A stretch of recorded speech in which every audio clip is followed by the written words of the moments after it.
ابدأ لم كل حاجة، شوف ايه اللي ناقصك عشان تركز عليه، ما تبقاش بتتحرك بشكل عشوائي كده وخلاص. مين قالك ان زميلك ده اصلا ما بيضحكش عليك؟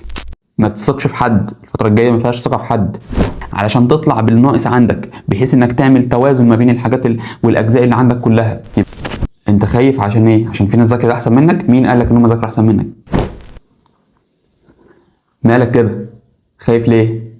الفترة الجاية صعبة؟ مش مشكلة، ولكن ذاكر ذاكر ذاكر ذاكر، كله هيهون بالمذاكرة. انت لما توصل ان شاء الله هتحس ان التعب ده كله ولا كان ليه اي لازمة، عادي، هتحس ان هو سراب. انت خايف عشان ايه؟ عشان في ناس ذاكرة احسن منك؟ مين قالك ان هم ذاكروا احسن منك؟ طب انت مطمن ليه؟ التاني اللي مطمن ليه؟ عشان زميلك بيقول لك انا ما ذاكرتش؟ طب ومين قالك انك ليك دعوه بزميلك ده؟ مين قالك ان زميلك ده اصلا ما بيضحكش عليك؟ ها، اسمع كده، شوف الناس اللي السنين اللي فاتت تلاقيه بيقول لك زميلي ده كان بيقول لي والله ما كان بيذاكر خالص ولا حرف ولا كلمه، شوف دلوقتي فين.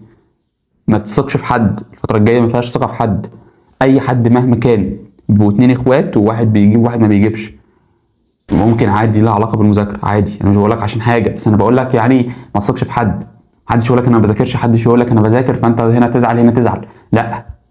يعني اللي بيقول لك انا ما بذاكرش ده ممكن يكون بيذاكر، واللي بيقول لك انا بذاكر ده ممكن ما يكونش بيذاكر، وفي الاخر بيزعلك انت. فانت خليك في حالك في حالك وما تسمعش. لا اسمع لا ارى لا اتكلم. الفتره الجايه عايزه كده، عايزه ثلاجه بس. فالفتره الجايه انا عايزك تصفي ذهنك خالص، تبدا تعمل التو دو ليست بتاعتك وتكتب وتشوف ايه المهام اللي وراك، وابدا ركز فيها وابدا اشتغل عليها. شوف ايه اللي ناقصك في اي ماده وابدا كمله، سواء بقى مثلا عندك مشكله في كذا في الانجليش، مثلا عندك مشكله في الاحياء في كذا، عندك مشكله في الكيمياء في كذا، في العربي في كذا، ابدا لم كل حاجه، شوف ايه اللي ناقصك عشان تركز عليه، ما تبقاش بتتحرك بشكل عشوائي كده وخلاص.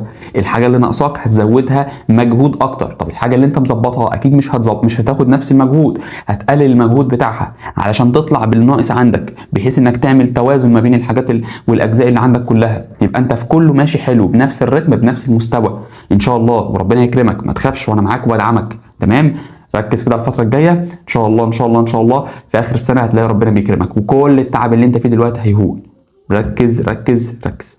يلا سلام.